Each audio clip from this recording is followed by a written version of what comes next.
El día de hoy vamos a ver cómo se podría plantear una simulación para una distribución uniforme menos ZZ, aunque por supuesto pues el procedimiento que vamos a ocupar se puede plantear para muchas otras distribuciones, en general para distribuciones que sean absolutamente continuas o continuas. Entonces, pues vamos de lleno, ¿no? Para simular una muestra aleatoria observada, ¿no? De esta distribución uniforme menos ZZ, que es con la que habíamos estado trabajando en un par de ejemplos anteriores y con la que vamos a seguir trabajando ya después en algunos ejemplos de pruebas de hipótesis. Vamos a partir de una simulación de una distribución uniforme continua también, pero que en lugar de estar entre menos z y teta, esté en el intervalo 0, 1. Y eso pues ya, ¿qué significa simular una muestra aleatoria observada de esta distribución uniforme? Pues simular pues una cantidad de valores que sean pseudo aleatorios que estén entre 0 y 1. ¿Y por qué se toma todo a partir de esta uniforme? Porque justamente pues esa función de generar valores pseudo aleatorios entre 0 y 1 es una función que viene pues ya prácticamente en cualquier en cualquier lenguaje de programación, en cualquier programa estadístico, inclusive en hojas de cálculo como en Excel, también viene un comando para justamente generar números pseudo aleatorios entre 0 y 1. Y eso es una materia muy estudiada, ¿no? De cómo hacer un generador de números entre 0 y 1 que sea lo más aleatorio posible. Y nunca va a ser totalmente aleatorio, ¿no? Pero al final de cuentas siempre depende de algún algoritmo, pero sí se logra pues un nivel de pseudo aleatoriedad pues bastante bueno, ya con programas más potentes. Y pues entonces justamente pues de lo que se dieron cuenta la gente, ¿no? Que estudiaba todo esto era que generando números entre 0 y 1 prácticamente ya te daba para poder simular cualquier distribución que tú quisieras. Ahorita vamos a ver cómo se hace, pero pues justamente por eso se centran tanto, ¿no? En cómo generar números entre 0 y 1. Y pues insisto, esa función ya existen muchos programas en muchos lenguajes de programación. Por ejemplo, en las hojas de cálculo normalmente se le pone como random o rand, ¿no? Tú metes esa función random y ya por default lo que te arroja es un número entre 0 y 1, ¿no? Entre comillas aleatorio, ¿no? Inclusive hasta en calculadoras científicas normalmente se tiene esta opción de generar números entre 0 y 1, ¿no? Que ahí sí ya no son tan aleatorios, sí son medio aleatorios, pero ya no los genera con tantos decimales ni nada, pero sí también. Hasta en una calculadora científica se tiene la opción, ¿no? Entonces, si uno puede simular valores entre 0 y 1, pues teóricamente puede simular valores de cualquier distribución. Y bueno, nosotros vamos a ver ahorita el caso para una distribución continua, absolutamente continua de hecho, eh, pero, pero también se puede adaptar para simular la mayoría de las distribuciones discretas también algún otro método, aunque el método que vamos a ver hoy en concreto es para distribuciones continuas, ¿no? Entonces nos vamos a apoyar pues en un teorema o en un resultado, ¿no? Que se tiene de la teoría de probabilidad,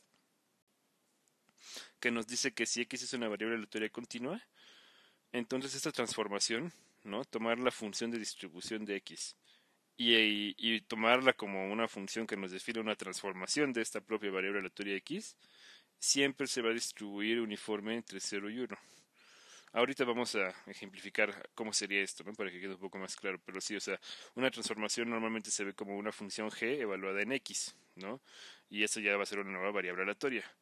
Pues se toma una transformación, solamente que la g que se estaría tomando es justamente la expresión que se tiene de la propia función de distribución de la variable aleatoria, ¿no? Entonces es una transformación pues un poco extraña, muy particular, pero lo que se puede probar en general es que solamente se necesita que x sea continua y entonces automáticamente esto se va a dar, ¿no? O sea, esta función se va a distribuir uniforme entre 0 y 1.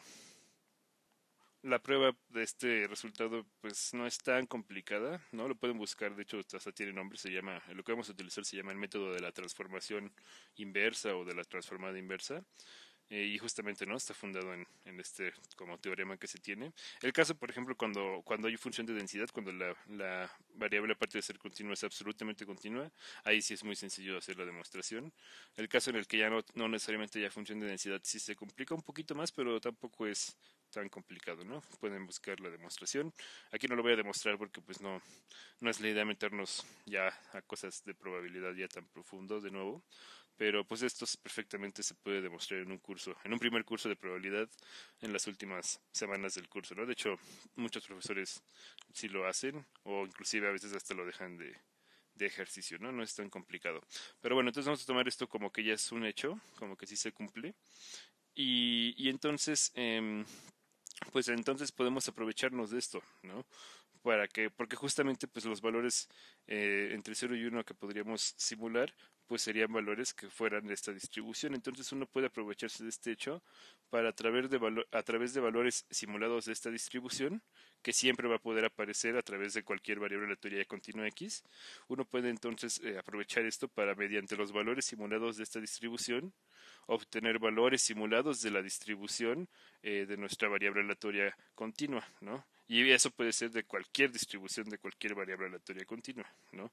De hecho, muchos de los lenguajes de programación, cuando tú le pides ya directamente con una línea de código que te simule, no lo sé, una distribución Pareto, una exponencial, una gamma, una normal, la forma en la que se programan esos comandos, o sea, ya internamente, es justamente utilizando este método, ¿no? Entonces, aquí lo vamos a platicar, ¿no? Un poquito más a profundidad de cómo se haría desde cero, por decirlo así. Pero también pues estén conscientes que sobre todo ya en lenguajes de programación, pues típicamente hay librerías donde ya vienen comandos que ya te dicen, ya directamente te pueden simular valores de muchísimas distribuciones, ¿no? No solamente continuas, también discretas.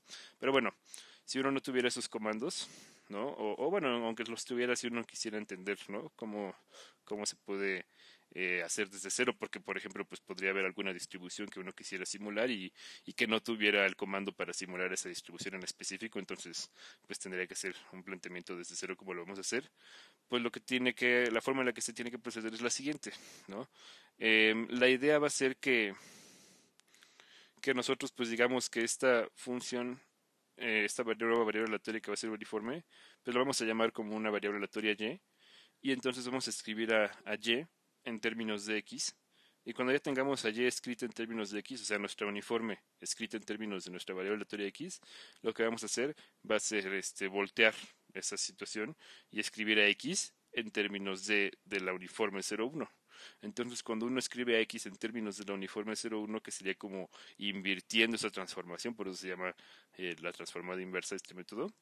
Entonces, cuando uno ya tenga escrito cómo se comporta la variable aleatoria x en términos de la variable aleatoria y, pues ya te va a dar una regla de cómo se tienen que comportar los valores simulados de la variable aleatoria x en términos de los valores simulados de nuestra variable aleatoria y, que serían los valores simulados de una uniforme 0,1, ¿no? Entonces esa es la lógica. Lo vamos a ver más como un ejemplo, ¿no? Entonces en nuestro caso, nuestra x que queremos simular va a ser una uniforme continua menos teta teta. Entonces, para hacer esta transformación, pues primero tenemos que saber cómo es la función de distribución de esta uniforme menos teta teta. Aquí pues no me voy a poner a calcularla, ya simplemente la voy a poner, ¿no? Uno la puede buscar, o bueno, yo ya me la sé de memoria, mucha gente se la sabe de memoria, pero si no, pues te puedes poner a calcular la integral respectiva, no es difícil. Y entonces vas a obtener que la función de distribución de esta variable uniforme menos teta teta, evaluada en un número real x minúscula, pues va a ser ese número real x minúscula en el que la estás evaluando, más el parámetro teta entre dos veces teta, ¿no? Que es la longitud de este intervalo. Y, eh, y luego eso multiplicó, bueno, eso solamente para los x que estén dentro de este intervalo, ¿no? Entre menos teta y teta. Puede quedar aquí abierto o cerrado, la verdad es que da igual porque es continua esta función. O sea, cuando pones aquí x igual a teta, te da que esto es 1. Y también cuando pones en este otro caso eh, que x es mayor o igual a teta, x igual a teta podría ser, pues también te va a dar que es 1. Entonces da igual ponerle aquí cerrado y aquí abierto o viceversa, porque a final de cuentas en ambas situaciones valdría 1. Y entonces, pues ya podríamos también ponerlo en este otro caso, ¿no? O sea, el primer caso sería cuando x es mayor o igual que menos teta y menor estricto que teta, se da mediante esta expresión. Y el segundo caso sería cuando x es mayor o igual a teta, que ya la función ya se queda constante en 1, ¿no? Pero pues de hecho ya cuando aplicamos la transformación, pues va a ocurrir que este caso de aquí como que ya no nos va a decir mucho, porque si ya consideramos esta función de distribución, ¿no? Que aquí está evaluada en un número real x, pero ya la consideramos para que nos define una transformación de nuestra variable aleatoria x mayúscula, pues nuestra variable aleatoria x mayúscula, pues con probabilidad 1 se va a quedar dentro de este intervalo, ¿no? Entonces, em, pues si ya evaluamos aquí, ¿no? Dentro de estas indicadoras, pues esta indicadora con probabilidad 1 se va a simplificar haciéndose 1 y solamente va a quedar esta expresión de aquí. Y por otro lado, esta indicadora con probabilidad 1 se va a hacer 0, ¿no? Entonces ya no nos va a pintar nada. Y entonces pues ya simplemente evaluar la variable aleatoria dentro de su propia función de distribución, pues nos quedaría como este caso que es donde pues está, por decirlo así, el soporte que tiene esa variable aleatoria, ¿no? Entonces simplemente nos quedaría que ya la transformación sería la variable aleatoria x más teta, ¿no? En lugar de este número x minúscula ya va la variable aleatoria como función, y eso dividido entre 2 teta. Y a esta transformación, que ya nos definiría hacer esta operación, ¿no? A esta transformación de nuestra variable aleatoria x, es a lo que le vamos a llamar nuestra nueva variable aleatoria y. Y lo que nos estaría diciendo este resultado es que ya en nuestro caso particular, esta transformación de nuestra variable aleatoria uniforme menos teta teta tendría que distribuirse uniforme 0,1.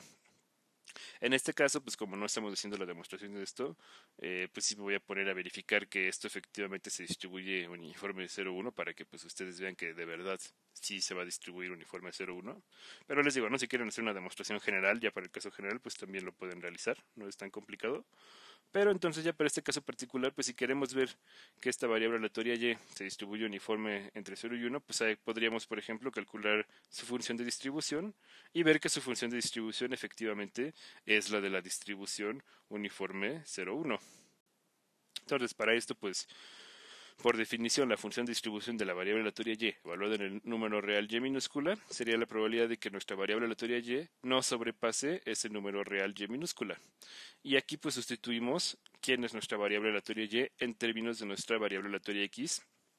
Y tendríamos que esta es la probabilidad de que x más teta entre 2 teta tiene que ser menor o igual al número real y minúscula. Si pasamos multiplicando este 2 teta para acá, como teta es estrictamente positivo, pues no se va a invertir la desigualdad, se va a quedar con el mismo sentido, y ya después podemos pasar restando el teta, y entonces tendríamos que la variable aleatoria x tendría que ser menor o igual a 2 teta por y menos teta, y factorizando el teta de esta expresión, pues ya tendríamos que la variable aleatoria sería menor o igual a teta por 2y menos 1, y entonces, si tenemos la probabilidad de que nuestra variable aleatoria x sea menor o igual que cierta cantidad, pues eso es la definición de la función de distribución de nuestra variable aleatoria x, pero evaluada en esa cantidad, ¿no?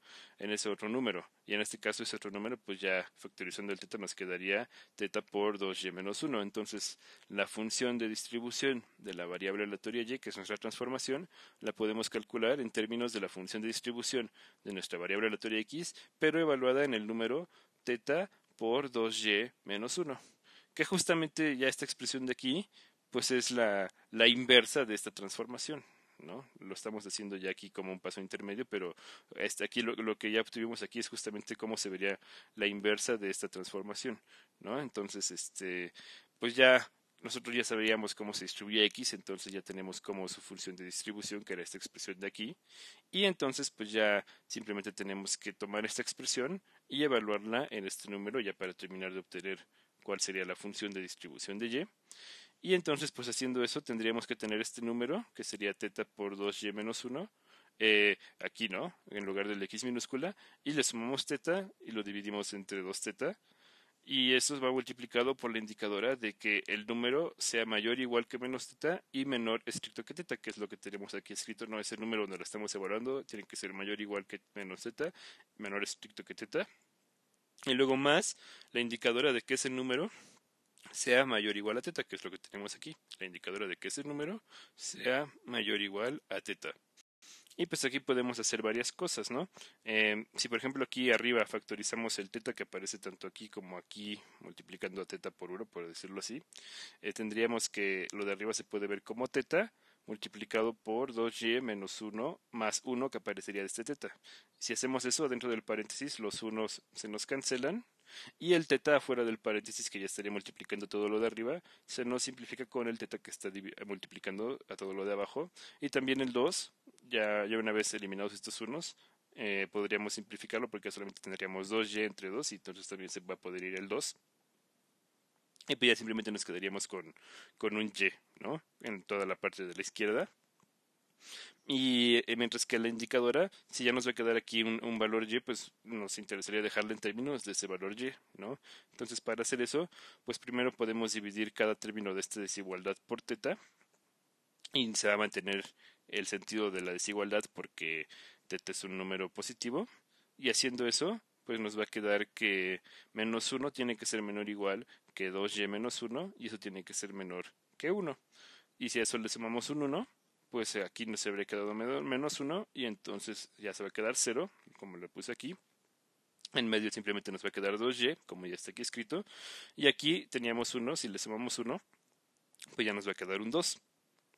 Y si hacemos unos pasos completamente análogos en la otra desigualdad, vamos a obtener que esto de aquí es equivalente a que 2 sea menor o igual a 2y, ¿no? Digo, todos esos pasos intermedios los pueden completar ustedes si lo consideran necesario, pero pues no, bueno, no son tan complicados de ver, espero. Y aquí pues simplemente ya esta desigualdad que nos queda y también la de acá, podríamos multiplicar cada término por un medio para que ya quede solamente en términos de y ya no de 2y. Y entonces tendríamos que esta indicadora se podría escribir como la indicadora de que 0 sea menor o igual que y al mismo tiempo y sea menor estricto que 1. Y la otra indicadora que está sumando quedaría que y es mayor o igual a 1. Y toda esta indicadora, la primera, quedaba multiplicada por lo que sobraba de aquí, que simplemente era el término y, ¿no? Entonces, justamente, ¿no? Todo eso que expliqué de las indicadoras era lo que tenía escrito aquí abajo, ¿no? Cómo se puede llegar de esta expresión a esta expresión. Por si no lo vieron claro, pues aquí está escrito, lo pueden leer ustedes con calma, no es complicado. Y pues cuando ya llegamos a esta expresión, que ya sería nuestra función de distribución de la variable aleatoria y, evaluada en el valor y minúscula, pues nos damos cuenta que efectivamente esta corresponde a la función de distribución de la distribución uniforme entre 0 y 1. ¿No? Si uno se pone a buscar cuál es esa función de distribución, pues te vas a llegar a esta expresión de aquí, ¿no? Entonces, pues ya esta sería una manera de verificar que efectivamente esta transformación que nos da este método de evaluar la función de distribución de nuestra variable aleatoria, ¿no? Y ahí adentro evaluarle nuestra variable aleatoria, esa transformación que nos da ese método, pues sí, efectivamente en este caso que estamos viendo, sí nos va a dar una variable aleatoria que se va a distribuir uniforme 0,1, ¿no? Les digo, eso no solamente es en este caso, se cumple en general para cualquier variable aleatoria continua X. Y insisto, ¿no? La prueba del caso general, pues no, tampoco es que sea lo más complicado del mundo, pero pues sí, pues es una demostración al fin y al cabo, ¿no? No es igual de sencillo que pues verificar un ejemplo nada más, ¿no? Pero bueno, para nuestros fines pues ya tendríamos que esto es verdadero, ¿no? Y entonces, pues de la ecuación 1, ¿cuál era la ecuación 1? Justamente como definíamos a nuestra y. Pues haciendo pasos algebraicos muy similares de cómo llegamos de esta desigualdad a esta de aquí, pues vamos a obtener, pero ya partiendo de esta igualdad de aquí arriba, ¿no? Vamos a obtener que nuestra variable aleatoria x se puede expresar ahora en términos de la variable aleatoria y como teta por 2y menos 1, ¿no? Que sería, les digo, como el proceso de invertir esta transformación, por decirlo de alguna forma, por eso se llama método de la transformada inversa. Y entonces cuando ya tenemos a nuestra variable aleatoria x en términos de nuestra variable aleatoria y, que ya vimos que es una uniforme 0,1, pues toda esta expresión, ¿no? Que ya está en términos de una variable aleatoria uniforme 0,1, ya sabemos que se va a distribuir uniforme menos teta, porque pues eso a final de cuentas es x, y x ya iniciamos justamente suponiendo que tenía esa distribución. De esta manera, si nosotros logramos simular valores de y, que reitero, ¿no? Solamente es lograr tener un generador de números pseudoaleatorios entre 0 y 1, que eso ya típicamente ya está construido en muchos programas, en muchos lenguajes de programación, ¿no? Con el simple hecho de de simular valores de y, de simular valores aleatorios entre 0 y 1, bueno, pseudo aleatorios entre 0 y 1, podemos aplicar la transformación correspondiente para obtener simulaciones de la variable aleatoria x, ¿no? O sea, ¿cuál transformación correspondiente? Pues esta de aquí, ¿no? Este de aquí es para este caso en particular en la que queremos esta distribución. Si tú le cambias la distribución inicial con la que quieres, a la que quieres llegar ya al final de cuentas en la simulación, pues seguramente la transformación también va a cambiar, ¿no? Pues ya para cada transformación vas a tener que hacer una transformación distinta, pero se puede hacer el método y el método pues siempre en general es el mismo, ¿no? Es justamente todo lo que hemos estado haciendo, ¿no? Aunque pues ahí va a cambiar todo porque la función de distribución va a cambiar, ¿no? Pero es hacer exactamente lo mismo que hicimos, ¿no? Y de hecho esta parte que hicimos nada más fue como para verificar que efectivamente íbamos a tener una distribución uniforme 0,1, pero pues si ya ves que esto se cumple en general, pues ya ni siquiera tienes que hacer esta verificación, ¿no? Ya simplemente sería plantearlo desde aquí y ya aquí hacer el despeje para obtener cómo se hace la transformación para que mediante valores, ¿no? De una variable que esté entre 0 y 1 puedas obtener valores de la variable aleatoria que tú quieras. Entonces, pues, ¿cuál va a ser la idea de la simulación?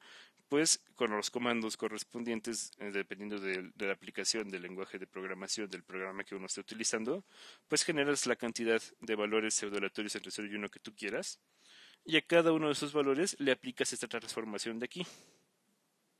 ¿No? O sea, ese modelo simulado lo multiplicas en este caso por 2, luego le restas 1 y luego lo multiplicas por teta.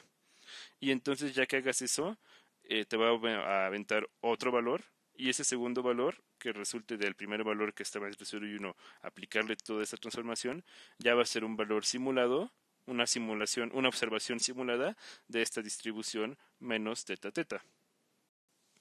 Por ejemplo, yo aquí hice un pequeño ejemplo en una hoja de cálculo. No pongo aquí la hoja de cálculo porque pues no creo que no creo que sea muy complicado, ¿no? Pero explico qué hay en cada columna y cómo se puede obtener. Y justamente, ¿no? También aquí pues ya lo asocié un poco con lo que estábamos viendo en las sesiones pasadas de estimaciones. No habíamos analizado cómo podíamos estimar justamente este parámetro para esta distribución en concreto, ¿no? Pero bueno, antes de ya ponerme a hablar de qué onda con los estimadores, vamos a ver cómo sería la simulación. Y entonces en esta columna que le puse de valores J's, pues lo que hice es que le empecé a poner simplemente el comando correspondiente para generar un valor pseudo aleatorio entre 0 y 1.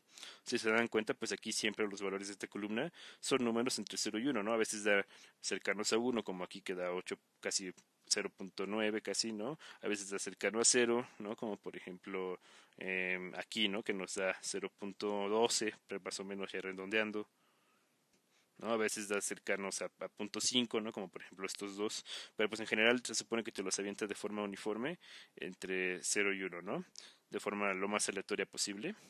Obviamente, pues entre mejor sea el programa en cuanto a su enfoque estadístico, pues seguramente su simulador de valores entre 0 y 1 va a ser pues mejor, ¿no? Pero pues ya los programas actuales normalmente tienen buenos simuladores todos, ¿no?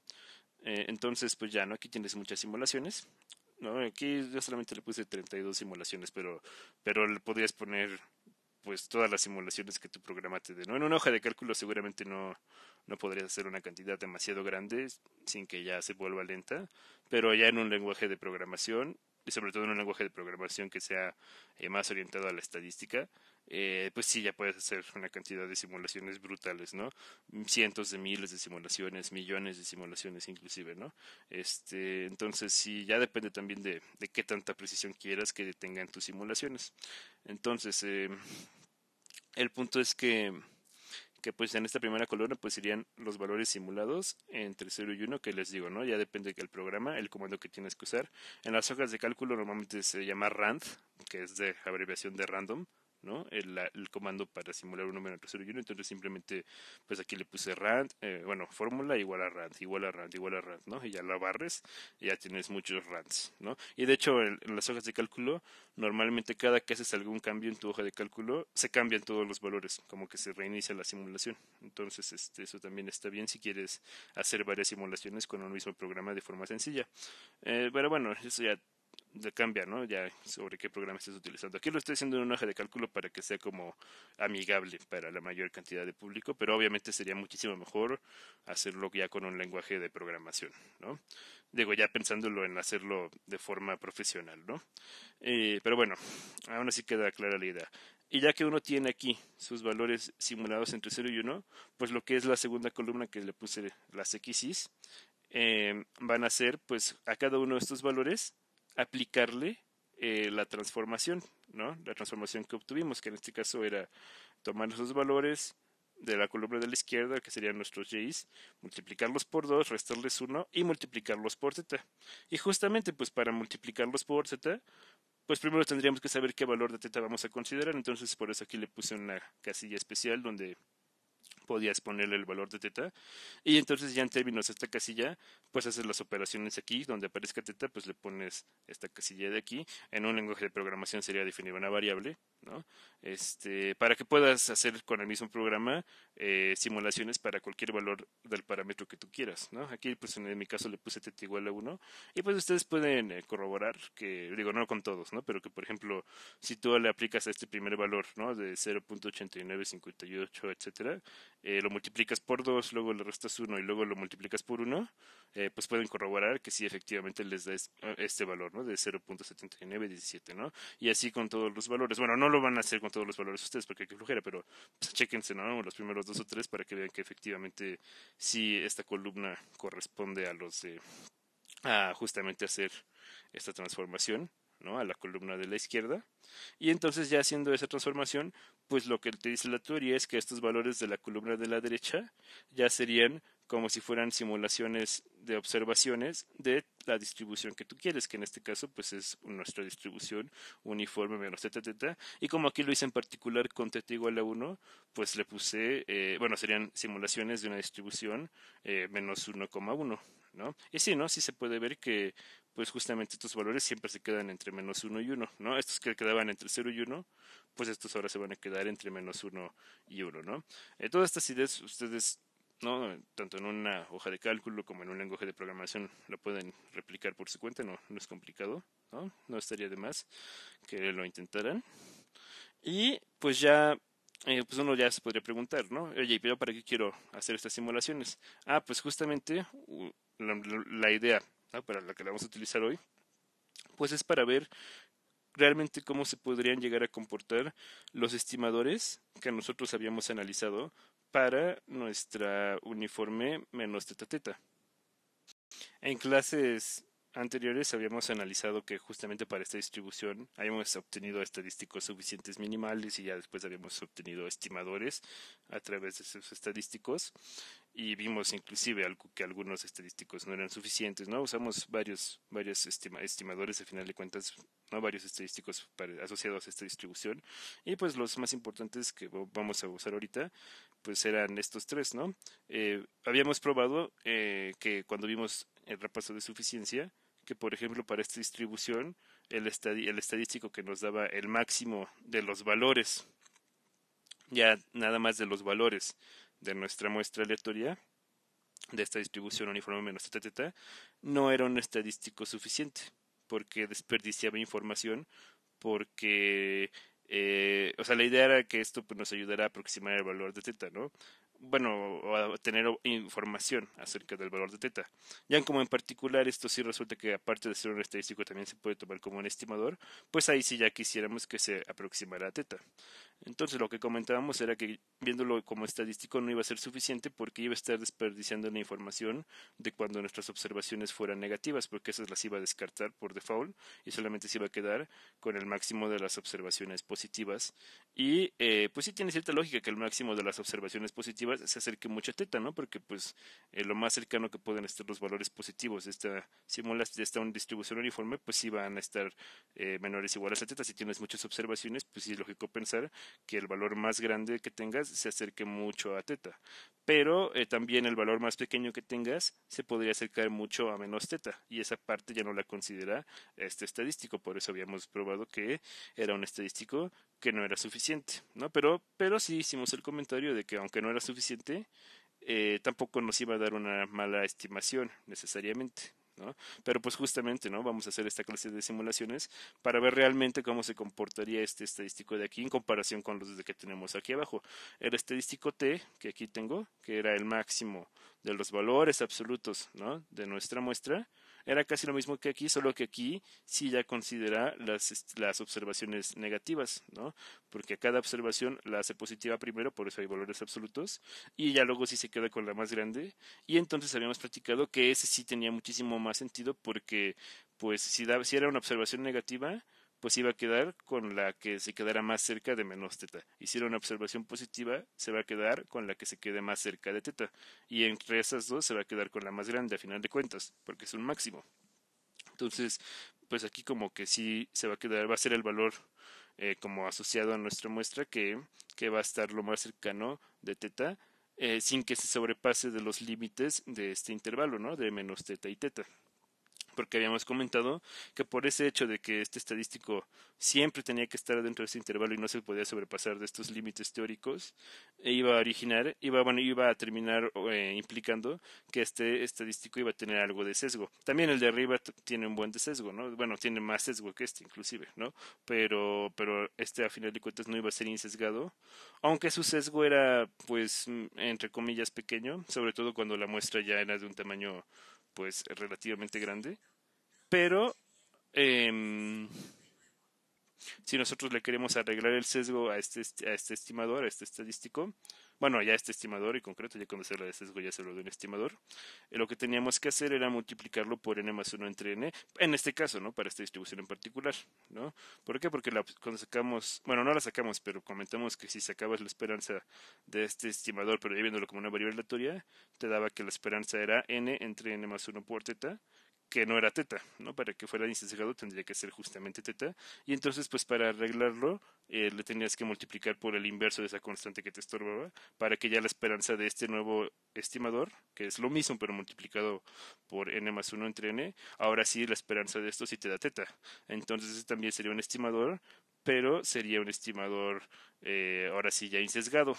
Pero lo que habíamos visto era que t era un estimador eh, máximo verosímil, no, era el estimador máximo verosímil para teta. Entonces, pues sí dijimos, oye, pues uno es máximo verosímil, otro es insesgado, pues con cuál usamos, ¿no? Y comentamos que una forma sería calcular el error cuadrático promedio, pero pues si eso no te gusta como criterio o si se te hace muy complicado calcularlo, pues siempre está la opción de empezar a hacer simulaciones y ya sobre esas simulaciones darte una idea de cuál de los dos se queda más cerca del verdadero valor del parámetro que tú estás utilizando para esa simulación.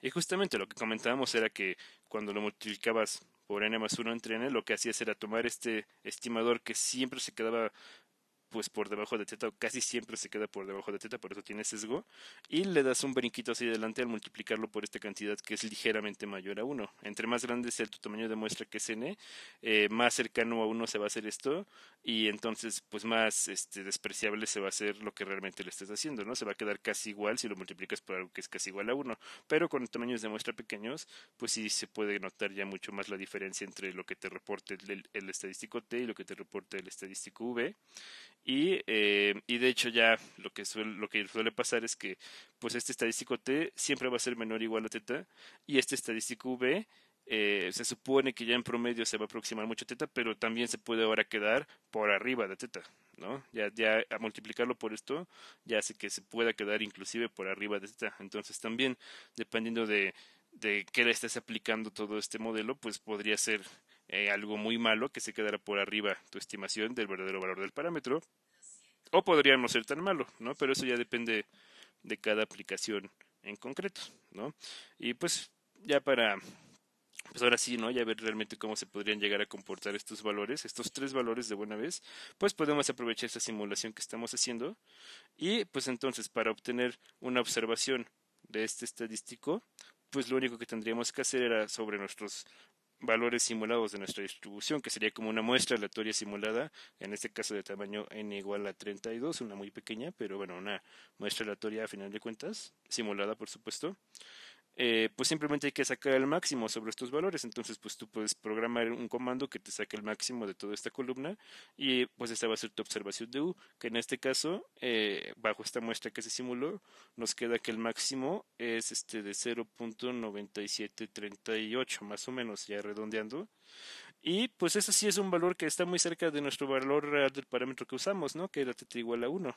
Entonces, pues efectivamente, o sea, esta estimación, pues aunque este estadístico no es suficiente, pues no nos dio tan mala, ¿no? Y eso que era un tamaño de muestra relativamente pequeño, ¿no? N igual a 32.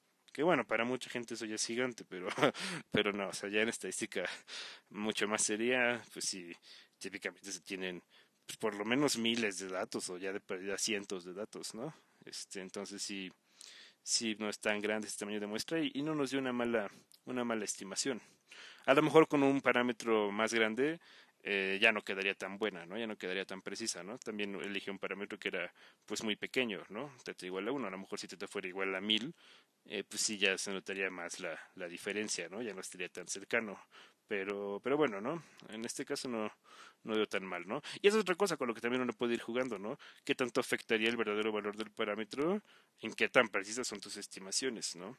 Pero bueno, ya ahí ya también depende mucho de, pues de la aplicación que le estés dando, ¿no? O sea, qué tipo de valores tendría sentido más o menos que fueran los que va a tomar tu parámetro, valores grandes, para también ya elegir la escala en la que te conviene trabajar, ¿no? Pero pues, para muchas cosas, ¿no? Sirve esto de hacer simulaciones. Este, pero bueno, en concreto, pues ya vimos, ¿no? Este pues, estadístico U, pues nos dio una aproximación, pues, decente en este caso. Pero el estadístico T nos dio una aproximación mejor, ¿no? ¿Por qué nos dio una aproximación mejor? Porque ahora lo que hace este estadístico T es que toma el máximo, pero de esta nueva columna que es la columna en la que le sacamos los valores absolutos a los valores de las XYs, ¿no? En esta segunda columna simplemente sacamos el valor absoluto con el comando de sacar el valor absoluto que prácticamente en cualquier programa va a existir. Y fíjense, ¿no? Justamente lo que platicábamos aquí en la primera columna que serían las como nuestras observaciones muestrales simuladas, tenemos esta observación que es menos 0.9936 redondeando. Y esta observación, el estadístico U la descarta, porque el estadístico U ya se fija en el máximo y entonces por default solamente se va a fijar en los valores positivos para tomarlos como máximo. A menos que solo tuviéramos valores negativos, pero eso va a ser muy raro, ¿no? Aunque podría darse, ¿no? Pero entonces, de hecho, inclusive, ¿no? O sea, si tuviéramos una muestra en la que tuviéramos puros valores negativos, este estadístico nos estaría diciendo que nuestro valor del parámetro sería algo negativo, que ya sería algo que ni siquiera sería compatible con nuestro modelo, ¿no? Eso sí sería algo malo para este estadístico, ¿no? Algo muy malo de este estadístico, pero pues ya con tamaños de muestra que sean medianos, pues ya no debería de pasar con tanta frecuencia que tengamos puras observaciones negativas, entonces pues ya tampoco nos va a dar una estimación tan mala cuando ya hay observaciones positivas y negativas, pero en este caso que sí ya hay de ambas, pues esta observación negativa que pues, se acerca muchísimo a -1, ¿no? O sea, que se acerca muchísimo a menos teta. Y acercarse a menos teta, pues al final de cuentas es equivalente a acercarse a teta. Solamente hay que multiplicar por menos. Este estadístico no lo está tomando en cuenta. Pero el estadístico T ahora sí ya lo toma en cuenta porque antes de sacar el máximo le saca valor absoluto y entonces ya lo hace positivo y ahora sí ya lo toma en cuenta para ver cuál se queda de todas estas cosas, de todos estos valores absolutos, cuál se queda más cerca de teta. Y justamente pues es lo que nos está dando en este caso, ¿no? Que esta observación que vino de un valor negativo fue la que se quedó más cerca del verdadero valor de teta, ¿no? Que es pueden haber teta igual a 1, o por lo menos entre estos dos valores, ¿no? Entonces, en este caso, la estimación máxima verosímil de teta sería esta que tenemos aquí.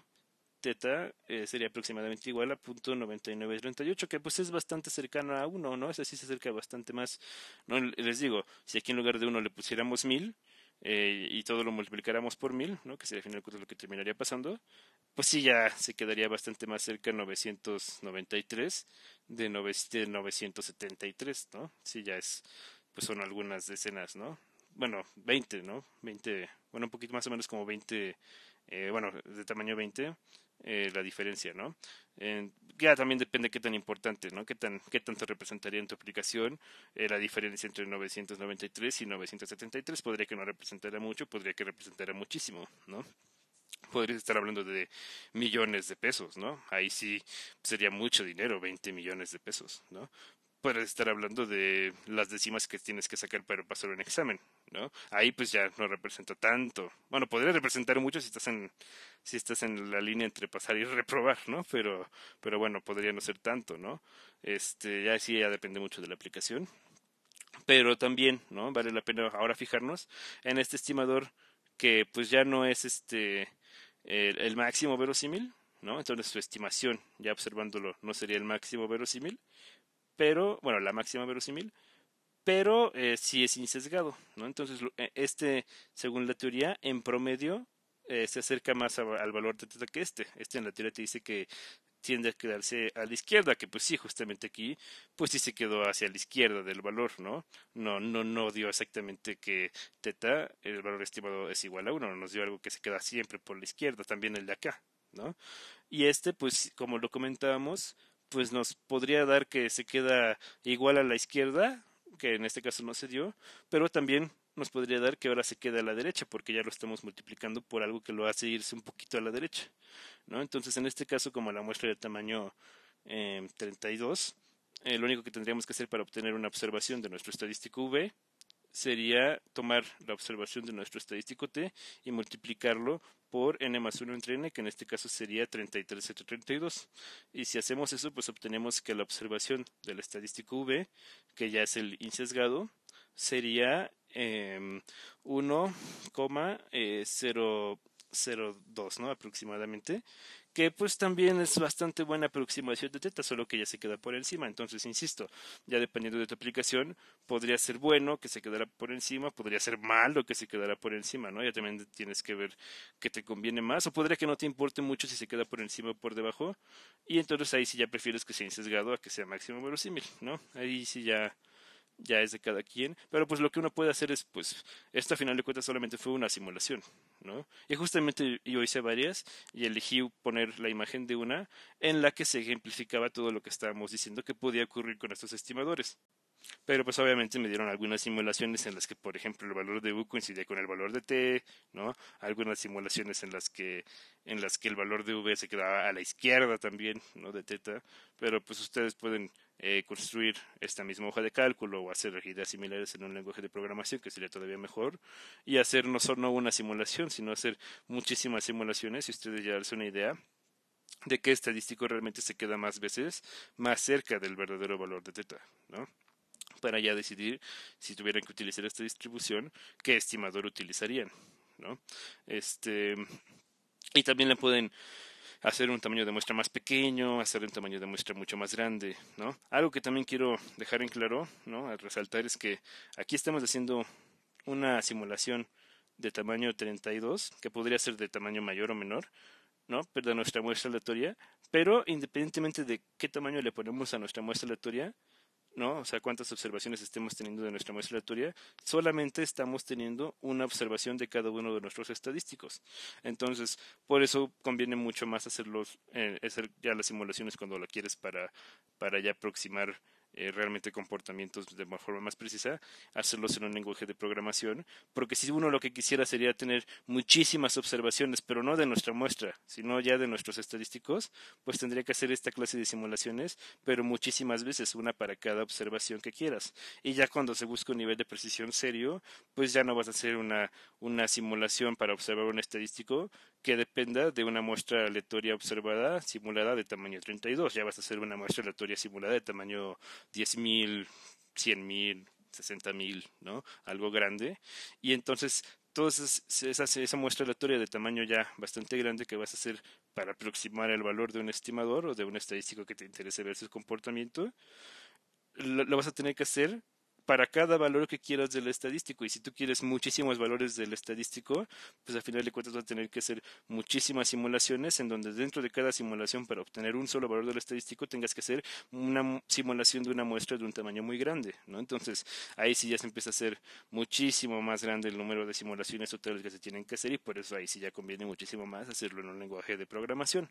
Pero bueno, si nada más es para pues experimentar, ¿no? Con esta idea de cómo puedes utilizar simulaciones sencillas para ver cómo se comportan tus estadísticos, pues sí, con una hoja de cálculo lo puedes hacer y ya te puedes dar una buena idea de lo que puede ir pasando, como aquí sucede.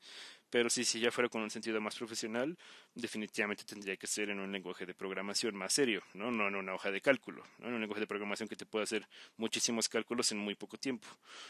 Y otra cosa que también quiero resaltar que no he mencionado, se me estaba yendo a mencionarlo, es que pues a final de cuentas, tanto el estadístico T como el estadístico B, aparte de que el primero es máximo verosímil y el segundo es insesgado, en particular los dos, también nosotros vimos que eran estadísticos no solamente suficientes, sino suficientes minimales.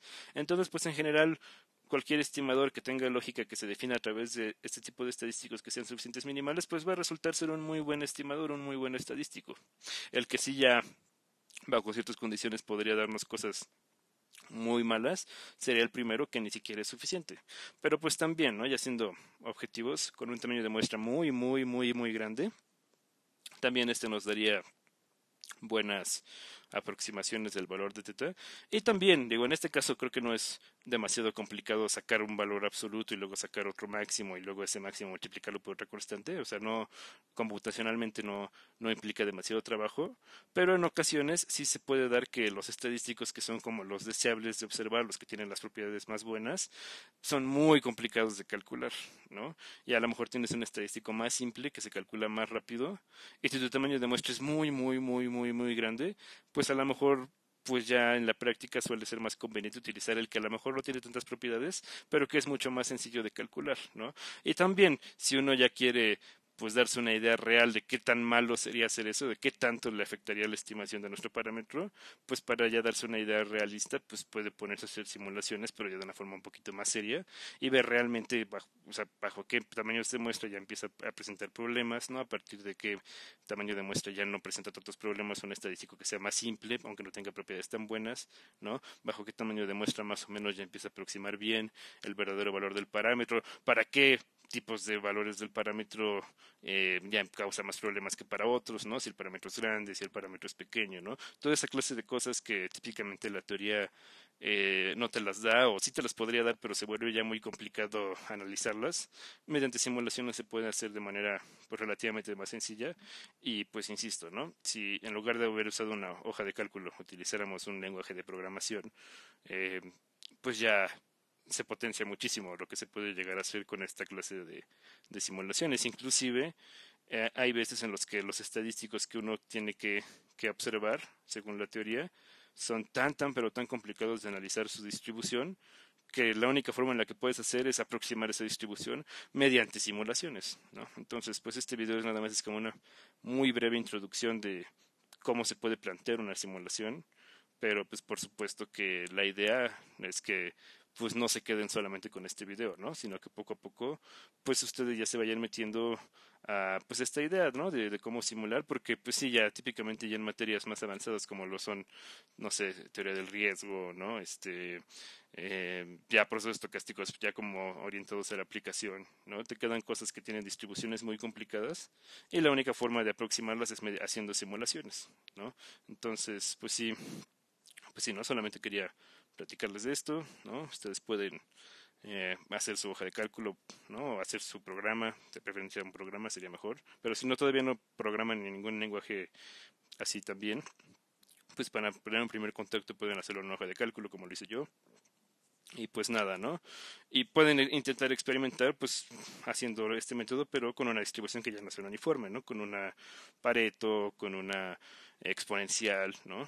Y ver, pues, que efectivamente, pues, sí quedan valores que más o menos se asocian a la distribución correspondiente.